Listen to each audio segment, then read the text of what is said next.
करते हैं मैथ की क्लास मस्ती के साथ आपके अपने मनोज सर के साथ। आज हम क्लास 10 का triangle chapter 6.3 new NCERT book के अनुसार इंट्रोडक्शन वीडियो जानेंगे कि क्या चीज़ उस एक्सरसाइज के लिए हम पढ़ लें जो बीच में कोई दिक्कत ना हो। जैसे हम ये कहेंगे कि हमारे पास एक ट्रायंगल है और एक और ट्रायंगल है जो पहले ही बोल दिया गया है कि ये समरूप है, और हम ये 6.1 के इंट्रोडक्शन वीडियो में बताए थे कि समरूप दिखाने के लिए हमें सबसे पहले कोण जो होते हैं वो बराबर चाहिए, तब जाके दूसरी बात ये होती है कि हम भुजा लेंगे, और भुजा का क्या लेंगे, अनुपात। सबसे पहले एंगल बराबर होना चाहिए, उसके बाद सम्मुख भुजा एडजेसेंट साइड का जो रेशियो बनेगा वो आपस में बराबर होगा। तो हम इसमें मान लेते हैं कि A B C D E F. अगर मैं ये कहूं कि ट्रायंगल है 60 डिग्री,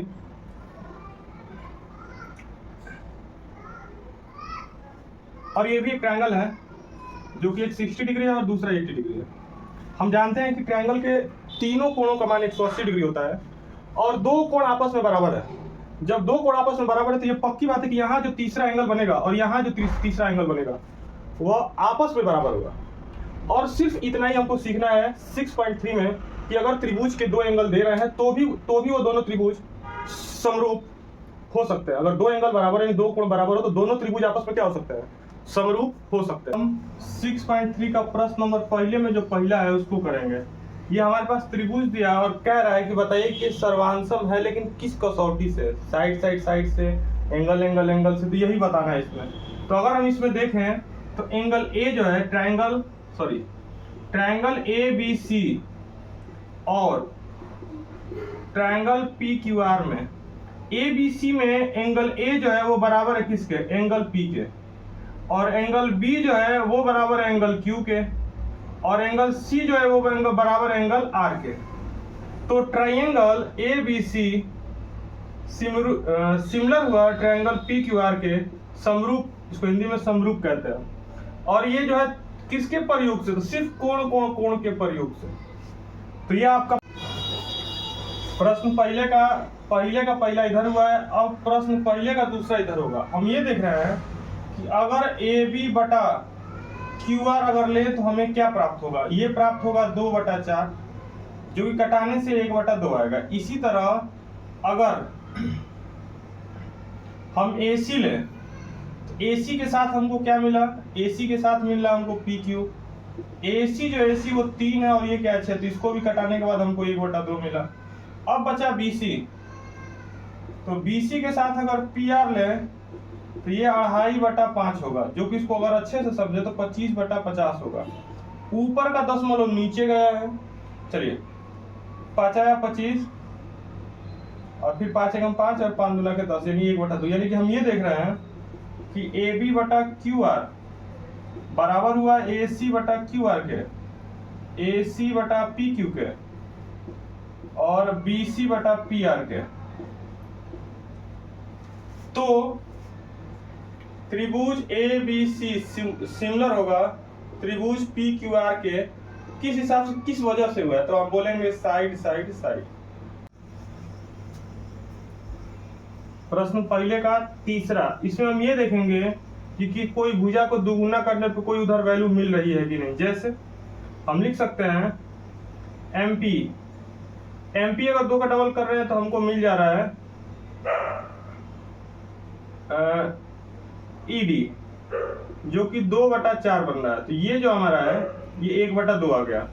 इसी तरह 3 का डबल लें एलपी, तो डबल हमको 6 मिल रहा है डीएफ, तो 3/6 कटाएंगे, आंसर आ जाएगा 1/2। इसी तरह एक हमारा भुजा बना एलएम जो कि बच रहा है ईएफ के साथ, तो 2.7/5 होगा, जो कि 27/50 लिख सकते हैं इसको।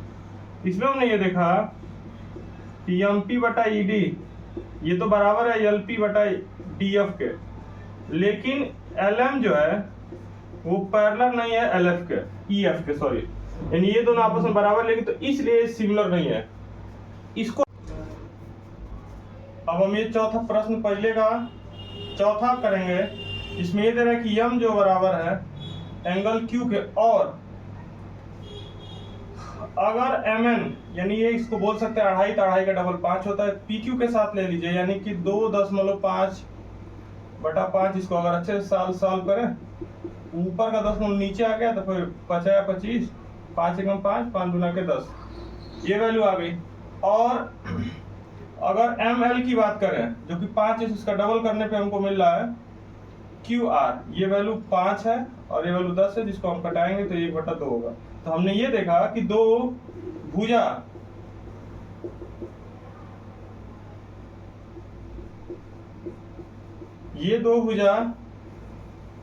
और ये कोण आपस में बराबर है, यानी कि दो भुजा और कोण, तो समझिए कि ये समरूप होगा। तो इसको हम लिखेंगे साइड एंगल साइड से ट्रायंगल MNL सिमिलर है ट्रायंगल PQR से। पांचवा सवाल जो कि हम देख रहे हैं कि एंगल A जो है वो बराबर है एंगल F के, ये 80 डिग्री है। दूसरा क्या है ना कि BC का अगर अनुपात ले ले EF के साथ तो 3/6 बनेगा, जो कि कट के 1/2 आएगा।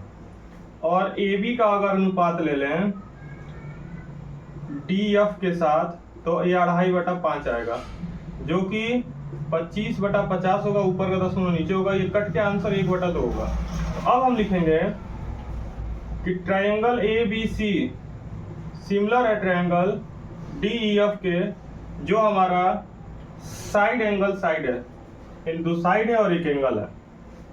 इसी तरह इस सवाल में दो ट्रायंगल का एंगल दिया है जो कि इसमें बराबर नहीं है, लेकिन तीसरे एंगल को अगर लिखा जाए तो ये 30 बनेगा। इसी तरह इसमें दो ये इसके बराबर हो गए तो तीसरा ये जो बनेगा वो 70 बनेगा। तो लिख सकते हैं कि एंगल D जो है वो ट्रायंगल DEF में और ट्रायंगल PQR में, तो एंगल D जो है वो बराबर है P के, और एंगल E जो है वो बराबर है एंगल Q के, और एंगल F जो है वो बराबर है एंगल R के। तो ट्रायंगल DEF सिमिलर हुआ ट्रायंगल PQR के, वो भी किससे? एंगल से।